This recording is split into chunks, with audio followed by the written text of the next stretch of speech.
We will have a demo for you, and after the webinar, you'll receive the recording, the deck, and the demo for your purposes, as well as for you to share with colleagues or others who couldn't attend. As always, please place questions in the Q&A box at the bottom of your screen, not in the chat, so that folks can more easily respond to your questions throughout and during the Q&A section at the end of the webinar. Oh, sorry, it's breaking up a little bit. I won't be presenting so the whole time, so hopefully that won't be an issue. And I'll turn it over now to Tuana and James, the developer advocate over at DeepSet and our staff developer advocate here at Pinecone. Thanks, Sophie. So hopefully everyone can hear me properly. And James, the idea I have here is I'll probably share my screen. Hopefully you all can see it. And then when we're on your slides, then we can switch over and I'll hand over to you. I'll stop sharing, if that's okay. Yeah, let me know. Yeah. Can you all hear me properly? Yeah. Yeah. Okay. All right. So hello, everyone. I'm Tuana, and I am the developer advocate at DeepSet. And I mainly work on Haystack with DeepSet, but I'll talk about Haystack later. And today, myself and James, we're going to talk about semantic search at scale. So let me dive in. So first of all, I want to just give a brief overview of why we even talk about search. And the fact remains is that a lot of knowledge is stored as text. And to extract that knowledge, we need to do some sort of search. And before I can dive into how semantic search works and why semantic search is cool and why we're talking about it now, I want to give a brief overview of the history. So first, I'm going to do some background and I'm going to talk about keyword search. So imagine you have a keyword search system and you have a bunch of documents, all text, and you have the query Kardashian sisters. Now, this type of search has been used for a long time. It's been around for a long time and it works well. And something that might return is a document that looks a bit like this. So you see here, Kardashian sisters has been matched with some keywords, Kardashian, but you can see that it's also working with some synonyms like family and siblings. And the good thing here is that modern keyword search algorithms also now include some sort of weighting. However, this approach, like I said, works very well. It's very lightweight, but it's a type of approach that we call a bag of words approach. So realistically, if you were to sort of jumble all of these words up, this keyword search approach won't necessarily return to you anything different. It'll just return to you a document with jumbled up words. So you can imagine a scenario where this is maybe not good enough. Let's say you're searching through some sort of knowledge base for visas from Turkey to France, let's say, but you're getting results for visas from France to Turkey. So we need a better system, and this is where semantic search comes in. And now let's talk about why we're talking about semantic search and why now. The simple reason for that is thanks to modern technology and transformer-based language models. These are neural networks that have been trained on really vast amounts of text data. And what they can do is they can turn text into some vector, some representation that is not text. You can think of it very simply as a string of numbers that can represent that bit of text in some vector space. And this is quite cool, and these can generalize quite well. And we've started to use these models in a lot of applications, from retrieval, so retrieving the most relevant documents to your query, to question answering, summarizing, translation. There's a lot. And today we're going to actually talk about one particular application, question answering, but with that, we're going to be talking about retrieval too. And we see this type of approach used already now in real life. And what's cool about this is now we're not relying on this bag of words approach. We're relying on a more semantic system that gets a contextual understanding of the text and can compare two bits of text based on their vector representation in some space, rather than relying simply on keywords. So if you were to zoom right into that, The first step I want to talk about in semantic search is the retrieval step. So this step, again, when I hand it over to James, he's going to dive more deep into why this step is very important and how you can use some new technology to make it a lot more efficient. But what this step looks like is the following. We call this the retrieval step. Let's say a user makes a query, and with semantic search, a retrieval step can return to you one relevant or more, a few more relevant documents based on syntax. So it's very syntax sensitive, but because we're doing semantic search and we're using these language models that have been trained on vast amounts of text data, it is much more compute heavy. And this is where we're going to start talking about vector databases, and what James has to say will be very relevant for this step. And now, if you were to step into question answering, first of all, I want to talk about why we even refer to question answering as a search task. And I want to be very clear here. Here in this scenario, we're actually talking about a question answering system called an extractive question answering system. So this is different. There are certain different types of question answering, but just so that we're all on the same page, today we're going to be talking about extractive question answering, which is essentially a search task. And it usually comes in two steps. The first step we've had a brief look into, which is searching for and finding the relevant document or documents based on your query. And the second one is looking through those and finding the correct answer. The way I like to depict this, recently I drew this diagram to explain to people what a question answering model is actually doing. So these large transformer models we've been talking about, some of them have been trained specifically to answer a question, but what they are actually trained to do is to look at a limited amount of text, look through it and extract the answer. So the answer essentially has to be somewhere in your text, somewhere in the context that it's looking through already. What this little guy is trained to do very well is to look through that super fast and extract the correct answer based on some query. Now we talked about two steps. That usually looks a bit like this. So in a modern question answering application, we usually combine the retriever that we've been talking about with a reader. The reader we refer to is this question answering model essentially, where given a query, a retriever based on that query, thanks to semantic search and vector representations of both text and query, returns us a bunch of relevant documents. And then the reader looks at those documents and only those documents to return you an answer. So if we were to combine those, we're going to get a full question answering system, but we already had a look at the retriever step. Here I want to just dive into the reader step. So like I said, the latest approach is a reader model. What this model does, it looks at, as you can see here, a limited span of text, one document, let's say, and it identifies the start and end of an answer span. And these reader models are trained on vast amounts of question-answer pairs. So they're very much trained on doing that one task. They can look at a limited amount of text, extract the answer. In modern applications, as we had a brief look before, we combine these two.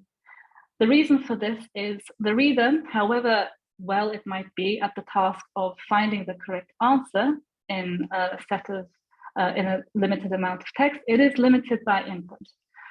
So the reader is really limited by speed. And to alleviate that, we use a retriever that acts as a sort of lightweight filter that can come along and say, you know, you've got maybe these 100, 1,000, I don't know how many documents in your database that you want to perform some search on and then answer a question.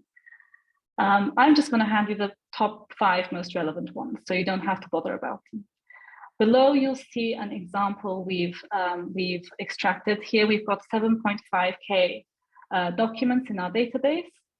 And if in this scenario, if we were to only have a reader without a retriever, given a query where it would take about 3 hours for the reader to extract the correct answer, with a retriever searching through the most relevant documents beforehand, we can minimize that to about a couple of seconds. So if you're thinking about a large-scale application where you want to search through a really large knowledge base, then combining a retriever and a reader makes a lot of sense. Here comes the choice of choosing the correct DB, or thinking about what kind of database is going to be the most efficient for the use case I have. And this is the topic that James is really going to dive into. But this is where we talk about vector optimized databases. Now in our scenario, because we are going with semantic search and we are using the vector representation of our database, or all the text in our database and our queries, we want to be able to use a database that can efficiently compare a query's vector to all of the documents vectors in our database. And when we talk about vector optimized databases, these are databases that are really designed to do this at scale and fast. And I'll leave James to explain that in detail in a bit. To that end, I want to talk about Haystack. So Haystack is the open source NLP framework by DeepSet. And what it essentially does, it covers all of these core tasks that we were talking about. So Haystack is built on the idea of nodes and components that you can mix and match to your needs. So in our example, and here as well, you're seeing a retriever followed by a reader. It's been designed for an end-to-end question answering application. We are integrated with Hugging Face, which means that you can download models from Hugging Face based on your needs into Haystack. And we provide a connection between these components. Let's say you want to just retrieve the most relevant documents. You can omit the reader, and there are a bunch of quality of life features as well, such as pre-processing, file conversion, and a connection to a bunch of document stores, Pinecone being one of them. We're going to go through a very detailed code example later. James, feel free to butt in here, and I can skip this slide if you like. But I wanted to give a quick overview of what that type of pipeline would look like in code. So we're going to actually run these in a bit with you guys. But let's say we were to build a simple question answering application with Haystack and Pinecone. What we would simply be doing is first initializing our document store, let's say Pinecone document store, and we would be defining our retriever. And because we want to perform semantic search, like I mentioned, we are going to be creating vector representations of both our text in our documents that we have and our query. So we're going to define a retriever called the embedding retriever, and tell it what type of language model we want to use to create these vectors. Following that, we are defining our reader. And here I've used one of the most widely used question answering models, again from Hugging Face. This is one of the models the DeepSet team has trained. And then we simply put those two in what we call an extractive question answering pipeline. And then we can simply run pipe.run. And when we run that, we'll get a bunch of answers. Finally, I just want to go through some of the other features of Haystack. Like I mentioned, semantic search actually covers a lot of NLP tasks. And this one, we're talking about question answering, but semantic search is at the core of many other tasks, such as retrieval, FAQ matching, and so on. So in Haystack, you can find components and nodes for a bunch of other NLP tasks, and we have connections to varying document stores, and Pinecone is one of our vector optimized document stores. Semantic search use cases, like I mentioned, we are today looking at question answering. We have use cases where, let's say, sort of like you can think about this like an internal Google, where you enter the query and you get the most relevant documents or the most relevant URLs to your query. And FAQ search, let's say you've got an FAQ already and you want to be able to match incoming questions to questions you might already have answered in FAQ. Semantic search would allow for you to have a way to compare the incoming query to see how similar it is to an FAQ question that is already in your database. Now we are actually going to be focusing on this retrieval step and how you can optimize that and make it a lot faster to hand over the most relevant documents to the reader. And to this end, we're going to be talking about vector optimized database, Pinecone. So now I'm going to hand it over to James. And James, would you like to share your screen now? Yes, thank you, Twana. So one sec, I'll share my screen. If not, let me know and I'll share mine again. I think we should be okay.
Hello, I should be back now. You are back. Yeah, sorry. No worries. Cut out Technology. just as I was about do to that. start. Okay, one moment. I'm going to share again. Hopefully this time it works. There we go. Okay, I'm still here. All set. Great, perfect. So yes, so the part two, thank you to Anna for going through that. So we're left off with the retriever model, and we're just going to go through and kind of explain how the retrieval model fits into the vector database side of things, and why we even need a vector database in the first place. So as Juan has mentioned, a retriever creates vectors.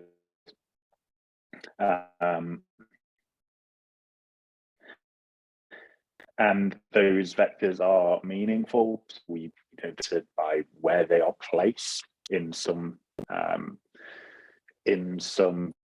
vector space, but we need to place those retriever vectors somewhere. So that's where the vector database comes into this. So the vector database is there to enable an intelligent search component. So as we saw with this here, we have this query and we have a context. Given a particular query, we want to return relevant context, and we want them to be retrieved in an intelligent way rather than just word matching. So the vector database, its core function is to accommodate with this retriever. So a Pinecone is a managed vector database. So that means tasks like semantic search and question answering and all the other tasks that Tawana mentioned are made incredibly easy with the Pinecone vector database, or in Haystack, the Pinecone document store. So with Pinecone as a vector database, it uses a approximate search algorithm, which means you can scale this to billions of vectors. So that's billions of documents that you can search through. You can instantly update everything within all of your documents. So if you, for example, you add another 1 million documents within literally straight away, like a few milliseconds later, you can search or you can query, and those million documents that you just added will be available within that search. So you will be returning those documents. And you can also filter on metadata, which is something be really useful. So for example, you have a particular date range that you want to perform your search within. If you have dates attached to your documents, you can then filter based on those dates. So that vector database, okay, we can store all of our retriever vectors in there. We can perform this sort of search through those, given their particular query. But where does that leave us? So we have semantic search, Haystack, and the Pinecone vector database. Well, there are many use cases, but the one we're focusing on is something called extractive question answering, which takes the principles that we've just described with semantic search and applies them to question and context pairs. And then add another extractive QA set for extracting a more specific answer from a context, which is typically like a paragraph related to your question. And that's what Tawana described with the reader model. So that it looks kind of like this when you just use, for example, Pinecone. So it's quite complicated. There's a lot of things going on here, and in most cases, it's going to take a lot of effort or a reasonable amount of effort to put all these different components together and keep it optimized. When we, however, use Pinecone and Haystack together, it makes things incredibly simple, because Pinecone is a tool to make a vector database or using vector database incredibly simple and efficient. And Haystack is a tool for making like Q&A, pipelines, and semantic search incredibly simple and efficient. So you put those together and you get this really nice combination where you have this sort of state-of-the-art system, the Q&A, semantic search, everything else, and it's super easy to actually put together. So this was implemented a while ago, and I think it was version 1.3. So we had the Pinecone document store added to Haystack, and that had a reliance of this SQL database that you can see in the bottom right. And that's like a local, or if you set it up to be remote, that's another database that you kind of have to communicate with. And it's an extra dependency that we no longer need with the more recent updates of Pinecone. So what we've been working on is a upgraded version of the Pinecone document store that doesn't require that SQL database anymore. So now it's even simpler because we've removed that extra component. So you can create your pipeline and index everything. So add all of your documents into the Pinecone document store from like one machine, and then another machine you can start querying straight away. You don't need to worry about where the data is because it's all just stored in Pinecone now. So it makes things a lot easier and a lot simpler to work with. So I'm going to quickly show you the Q&A app based on some NHS data from DeepSet.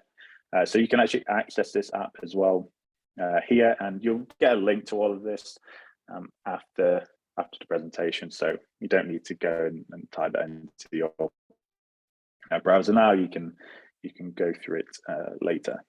So here I've queried this just a few moments ago. So who does preempt shear effect?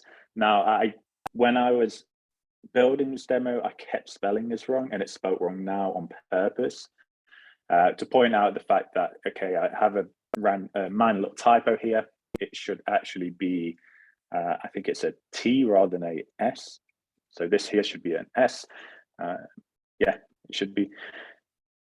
But even with that typo, it will work because we're using these dense retrieval methods, and therefore it can kind of handle these sort of things.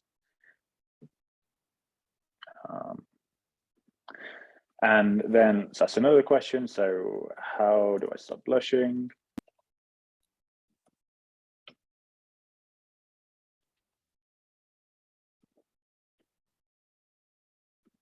I have to refresh.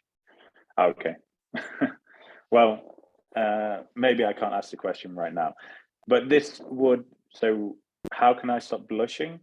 Will just return again the similar results super quickly. So that's unfortunate. But within a few seconds, we would get a few results back from that. And maybe I can show you here, hopefully nothing breaks. You can also change top K. So you see here, we've returned these two examples. We can actually modify that. So if you wanted to return more examples or more answers, you can turn top K up, or you can turn it down if you just want to return one example. We'll go through it from there anyway. So if we want to access the latest Pinecone document store, as I mentioned, we've recently updated it. At the moment, we use this pip install command.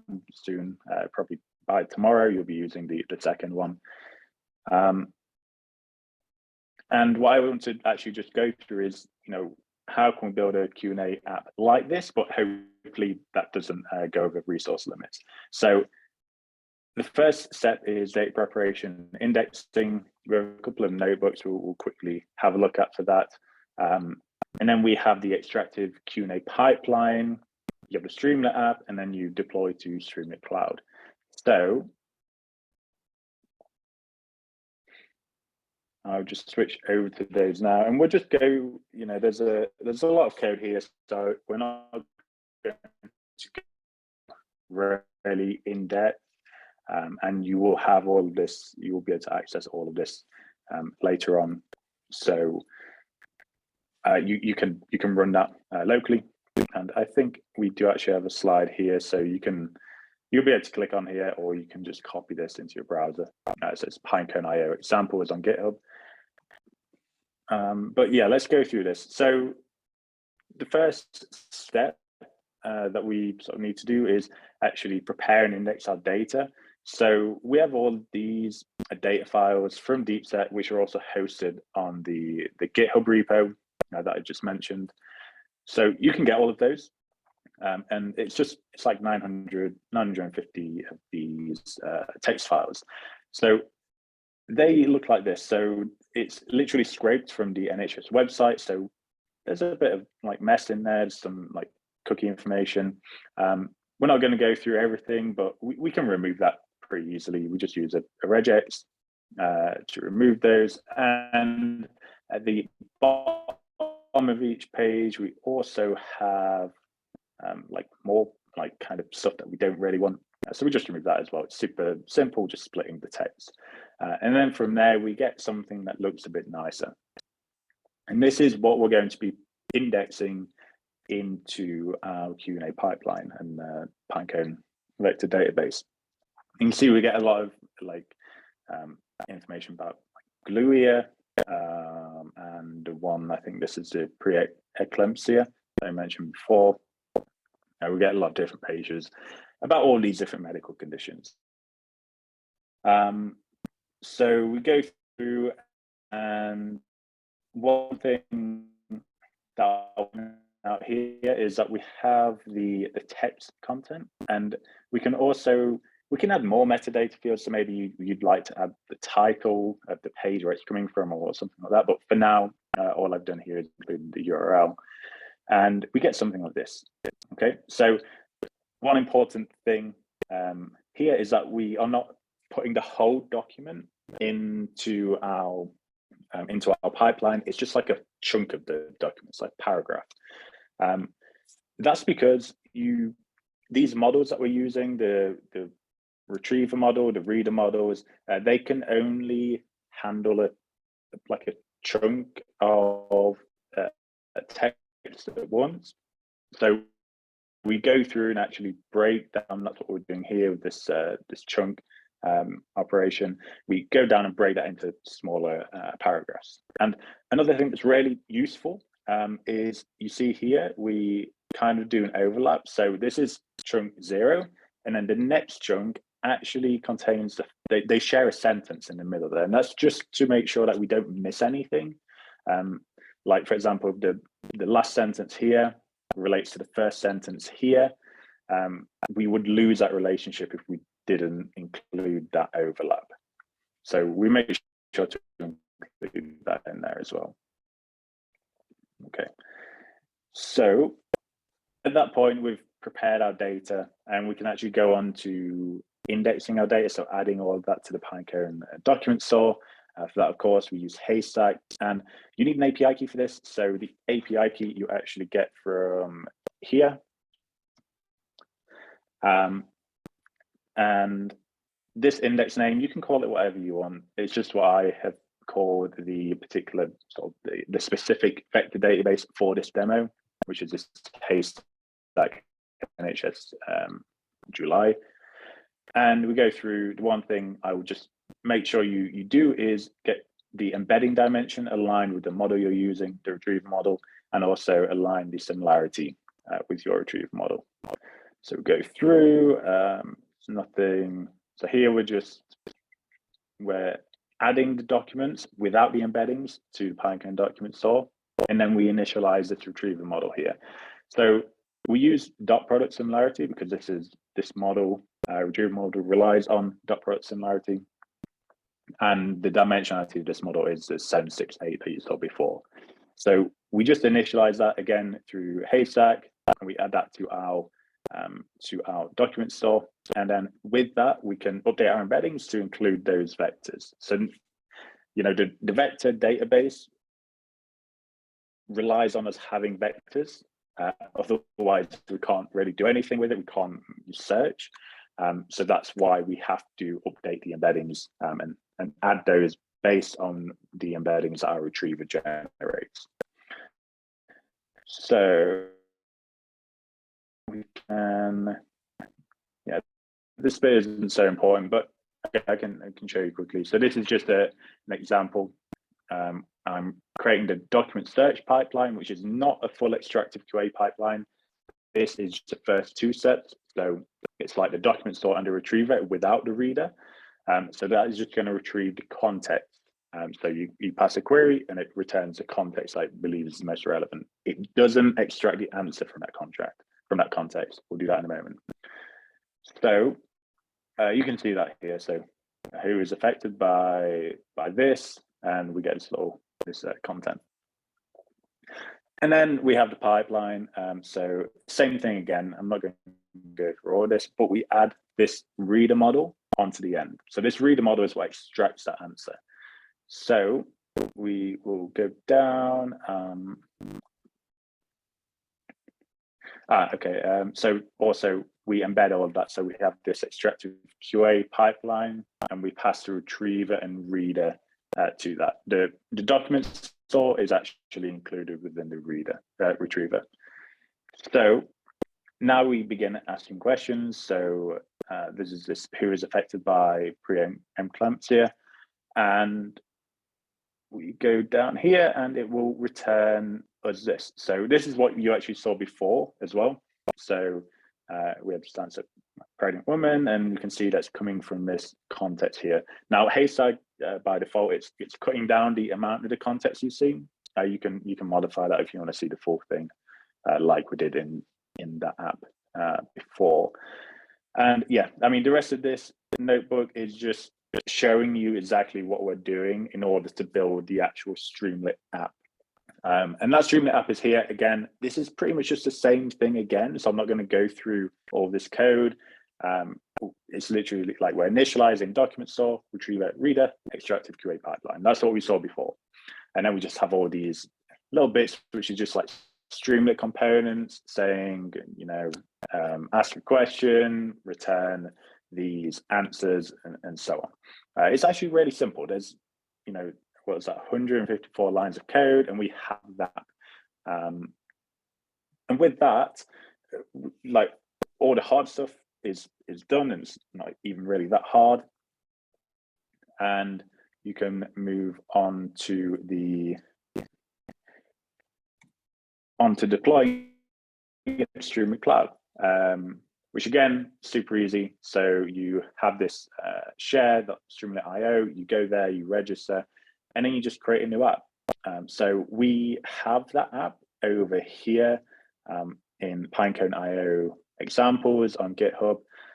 And in there, we have this serve.py file, which is basically the Streamlit file you just saw. And all we do is we create a new app and we add that information into our deploying app. So this must be public, and then Streamlit will literally take all of your code from the GitHub repository and deploy it for you. So it's yeah, really easy and straightforward. So yeah, I think that is it for the actual presentation and the demo. I will hand it back over to Sophie for this, and then I think we'll go into questions. Thank you both so much for both parts of your presentations. As mentioned, you'll be receiving the recording, the deck, and the demos, so you'll be able to see all of these resources, play around yourself, and review this or share with others. Thanks so much for answering some of the questions already to Anna. We can go from the top now of the question answer box. Please continue putting your questions in. We'll answer as many as we can. The first question is, could you share some industrial cases examples where semantic search proved to be much better than keyword search? I can jump in here, and James, maybe if you have some examples you can share as well. We do see them on a regular basis, actually. And I'm not sure I can share exact names of companies, but we very frequently have scenarios where, not necessarily through question answering, again, actually simply the most relevant document retrieval is also a good example. So imagine you're a company that has documentation with lots and lots of pages, and you want to be able to expose those pages through sort of, it feels like a question answering system, but you want your users to be able to ask, what's XYZ, and get the most relevant documentation on XYZ. And you want them to be able to reformulate that question, because human beings don't necessarily rely on keywords anymore. So we see a lot of use cases where there has to be an understanding of the question that was formulated and what the person is trying to get to. So documentation is one example, but I like to, when we use this example a lot, so imagine an internal Google, right? So Google is open for everyone, but imagine you don't want that data to be out in the world, and you want it to be kept within your company. Then a semantic search system is very relevant.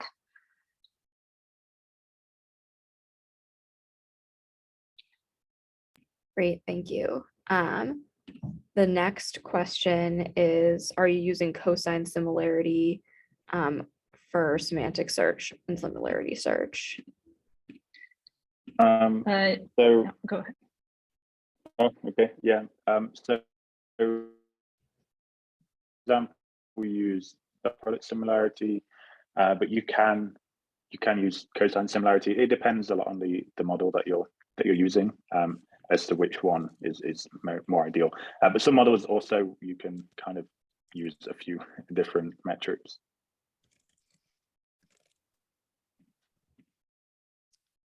Wonderful. What is NQDev dataset used for collecting 7.5 docs? Yeah, I think that's a specific question about the example I gave when we were talking about what if we don't have a retriever and we simply rely on the reader. This was actually a test done by one of our core engineers or solution engineers, but I actually don't know what the contents of those documents are. So that's a good question, and I'll check for us next time. But yeah, I don't know actually what the actual contents of this are. It's a data set that has 7.5 documents in it, and they use it to test how long it would take for one query, let's say without a retriever, and it was like 3+ hours. What about with a retriever? And then that was like down to a few seconds. So I use that as an example, but I don't actually know the content. Good question. Okay, thank you. When bootstrapping is a conversational agent chatbot with search, can the retriever reader help to limit the return text size or length?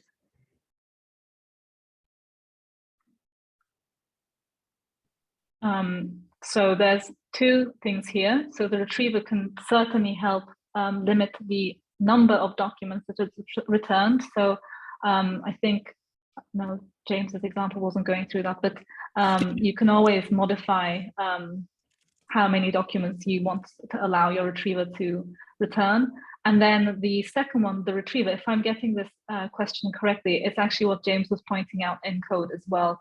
So it's up to you how much of the context you want to return.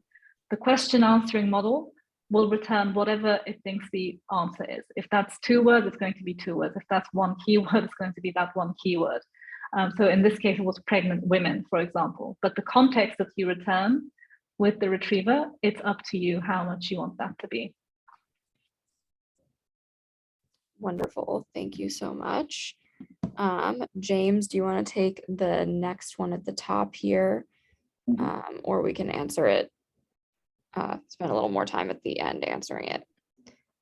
Well, so how do you compare Pinecone with Melvis? And we'll just very quickly, like a high level, like obviously there's a lot of differences between the two, but I think one of the main things with Pinecone is that we are hosting the index, which means you kind of don't have to deal with any of the deployment side of things, and also ease of use is pretty key. As for which one is better for you, I suppose it's a case of testing and having a look at both of them and figure out which one fits your needs best.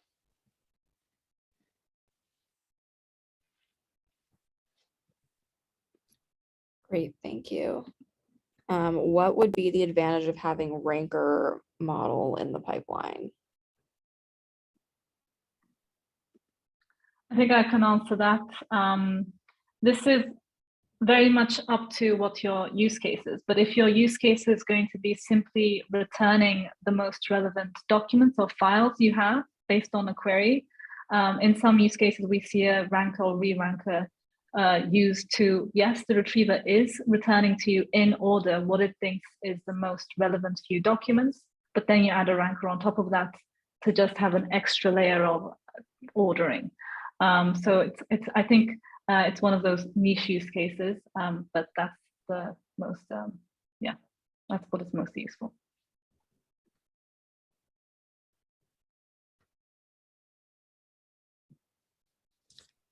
Great. The next one is for James in particular. Does the metadata attached to the vectors, it becomes a property of the vector, question mark? So it depends. So there recently, Pinecone released something called selective metadata filtering.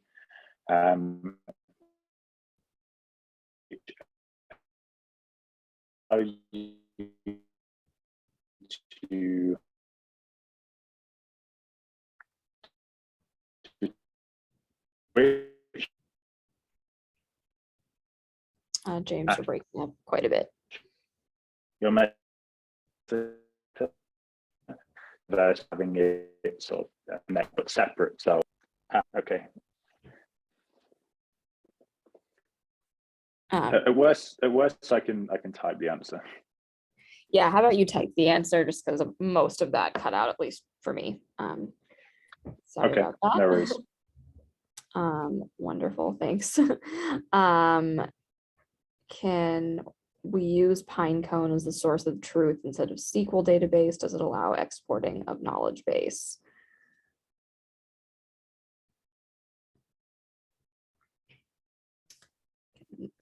Can you hear me better now? I just turned off the Yes. sharing.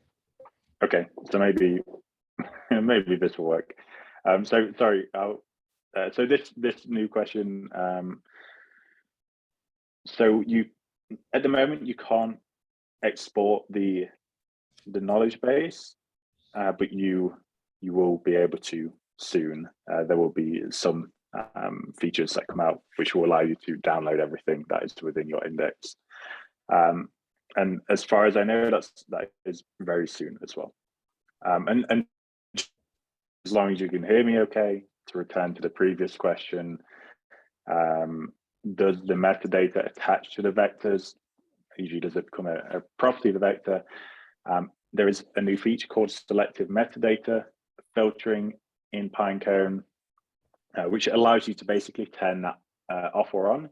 So you can attach it, and if you want to filter based on that metadata, it needs to be attached. Otherwise, you can basically store it elsewhere and just point to that metadata.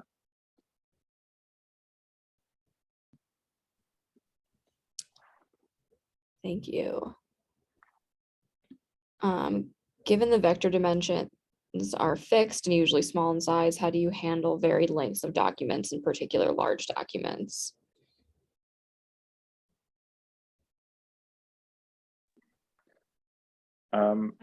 So the vector that I mentioned, yes, they are fixed. So the varied lengths of documents, so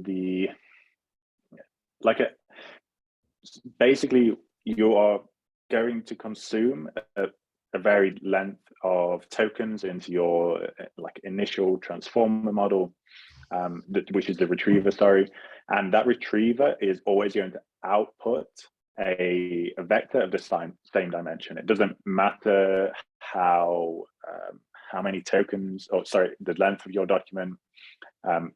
It is just going to output the same dimensional vector at the end. I don't know if Tuana, if you want to add anything to that. Yeah, I was actually going to add a little haystack trick here, because if you're if you're writing documents, say Pinecone with Haystack, what's happening in the pre-processing and then indexing pipelines is we're creating this little chunk of a set of a limited length, and we call that internally document in Haystack as well, from your large document, or let's say file now, because now the two words are getting mixed up. So each document is actually becoming a small chunk of text based off of the big file that you uploaded anyway. And if you use that to write documents to Pinecone, then all of your documents are going to be of a certain length and format with the preprocessor. Great, thank you.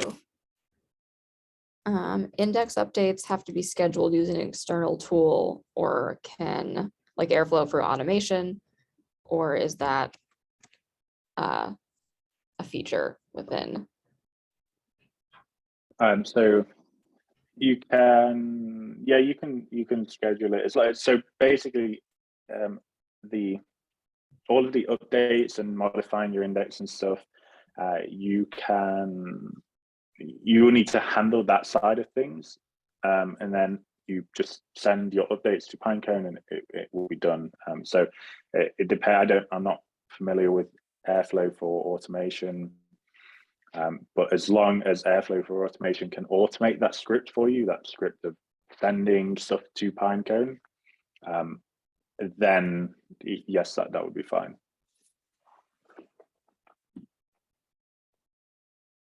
Great. Which tools would you recommend to provide features like autocomplete, spell correction, and tracking user queries and other data for building a semantic search application with Haystack and Pinecone?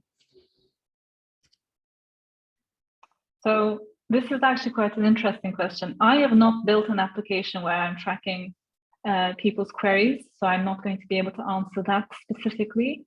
But one thing that I don't use and I haven't heard of it being used is anything for autocomplete or spelling corrections. One good example of a scenario where you might not need that is actually, James already had a spelling error, I think, in his example. A lot of semantic search applications, or let's say, actually more specifically, a lot of these language models are generalized enough to deal with spelling errors. So in a lot of cases, you won't need it.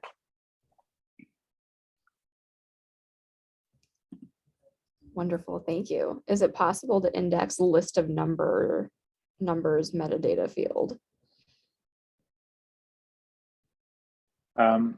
List of number. Yeah. So I'm not sure. So the list of number, like obviously I don't know exactly what that field refers to, but as long as you have that field, you can index it, and then you can use it for filtering later on. So I assume this is a set of numbers. Let's, for example, go from like 1 to 10, and you wanted to filter specifically for records where the list of number was greater than 5. You can do that. It's not a problem.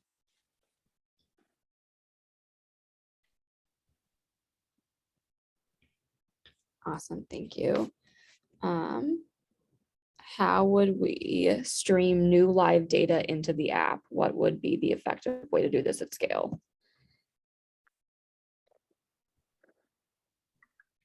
I actually am not sure what this question is asking. Are we talking about streaming live data as queries, or are we talking about adding more documents to our database live? So I'm not sure how to answer this. So what I'll do is I'll sort of try and answer both. I'll start with the query, and I think James might be better at answering the database version of this question. But let's say you're using Haystack for a question answering application, or any semantic search application for that matter.